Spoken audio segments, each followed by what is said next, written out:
Thanks for sharing your garden with us. And now we're going to be talking about fall planting and wildflower seeds. Lots of things to do this time of year. And joining me to talk about all these things is Sean Watson, who's the nursery manager at the Lady Bird Johnson Wildflower Center.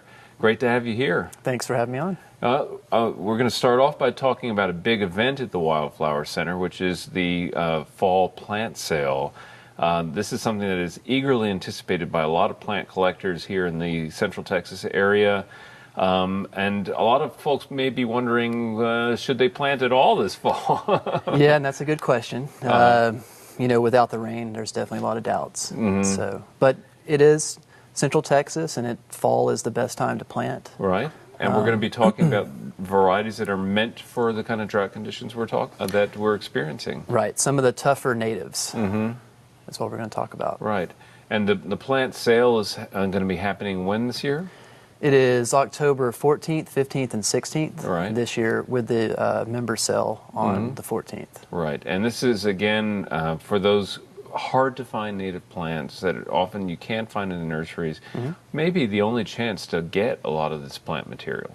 Oh yeah, we grow a lot of the hard-to-find, harder-to-grow things. And we usually have over 300 species. So a great opportunity. Now, in thinking about strategies for planting this fall, we will be, as I said, focusing on the super survivors, the toughest of the drought-tolerant plants. But are there special things that you're going to be doing this year at the Wildflower Center to prepare for planting, or just to keep things alive once you've planted? You know, they say this drought's going to continue into next year.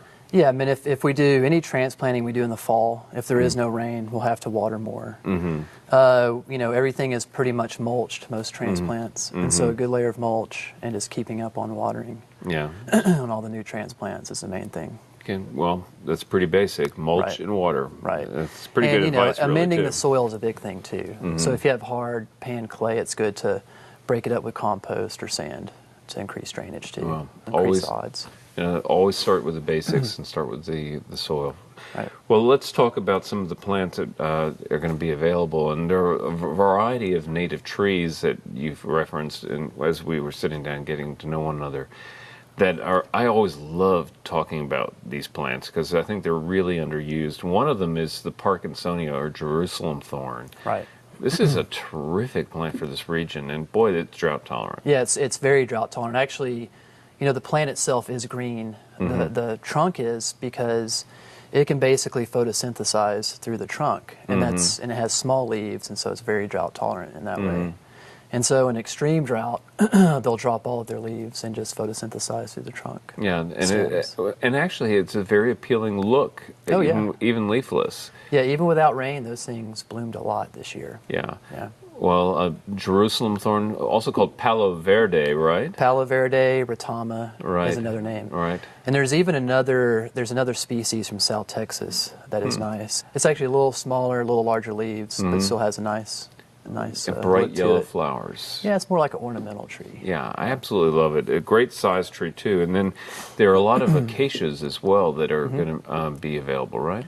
Yes, we'll have Weisach, which is the Acacia farnesiana. And that is a good early spring bloomer, but it's also very drought tolerant, grows fast. Fragrant plant too. Very fragrant, yeah. Great for honeybees. Right, and one of my favorite memories of the hill country is driving through a big area in springtime when the acacia's all blooming, and just that perfume just everywhere in the air is really beautiful. Yeah, it's nice light shade tree too. Yeah.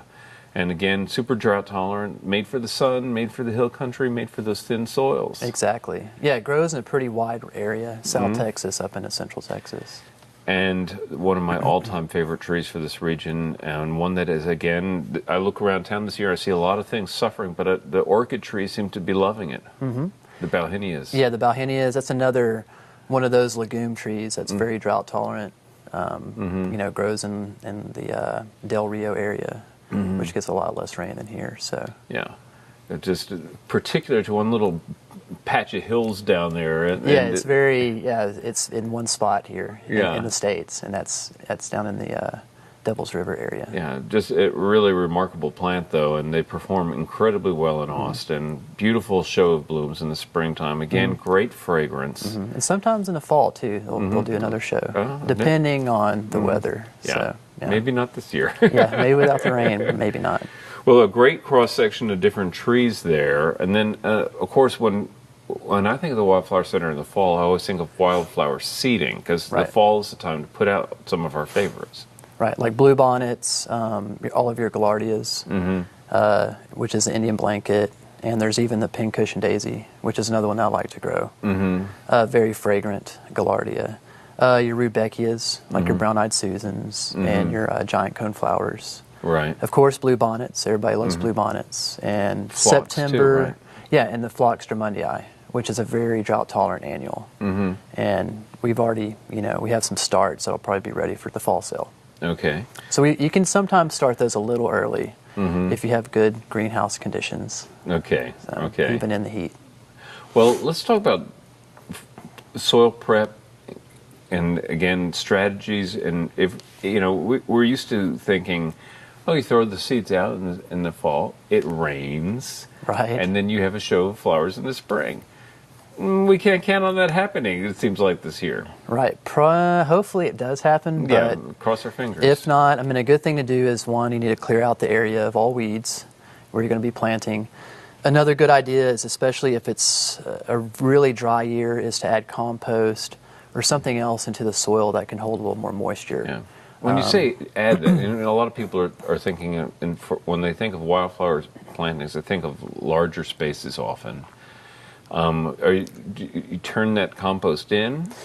It's ideal to actually turn that compost in. Right. So if you have a large area and you're able to, afford the amount of compost it would take to top dress that area and then till it in, at least at the first couple of inches, right, would be ideal. Deeper would be better, of course, maybe a foot down. Right. Just so that soil holds more moisture and it's more organic matter. And right. All native plants, any native plants I've grown in compost, love it. I've heard otherwise, but just like any other plants, they like water and they like good nutrients. So. Those are a couple of the basics, right? Right. So at the very least, scratch that compost in as best you can if you're out there in the hard pan, right? Yeah, at the very least. Yeah. And even if you just do a top dressing of compost, that can help in terms of seed germination, because maybe it's a little cleaner and it's maybe weed-free, right, versus your native soil. What about watering those patches during the winter time and the fall? Well, if we don't get any rain, then those areas need to be kept moist.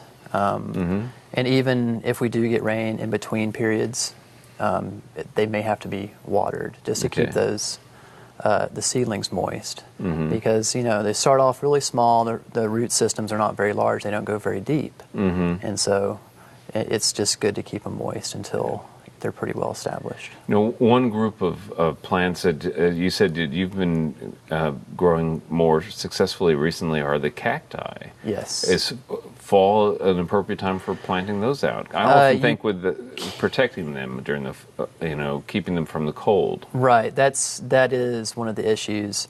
I've really haven't had a big issue planting cactus in the fall if they are cold hardy.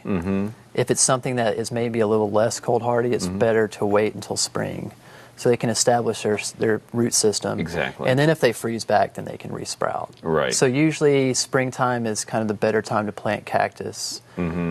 But if it's a cold hardy cactus, I'd say go for it. Okay, real briefly, any favorite varieties you really like to recommend there? Yes, lace cactus, which is native to this area. It's kind of Cereus reichenbachii. We'll have that to sell. Nice, white, lacy look to it. Nice, big, purple, magenta flowers. Love cactus plums. Yeah. Mammillarias, I like those a lot. There's a Mammillaria haderi, which is a very spherical, low-growing, just kind of makes a little mound on the ground. Okay. There's different species of those that I like as well. Well, and again, all the plants we're talking about are going to be available at the sale? So far. Yep. Okay, so we've hit the good ones. And the sale, again, is happening it starts on the 14th, and that's for members only. That's for members only, from 1 until 7. Okay, and then Saturday and Sunday, the 15th and 16th as well. 9 to 5, we'll be there. All right, and people should bring the little red wagons, right? They should bring, if they want a lot of plants, they better bring 2. All right, well, thanks, Sean, for being with us. Yeah, anytime. Okay, now I'm going to turn it over to Daphne.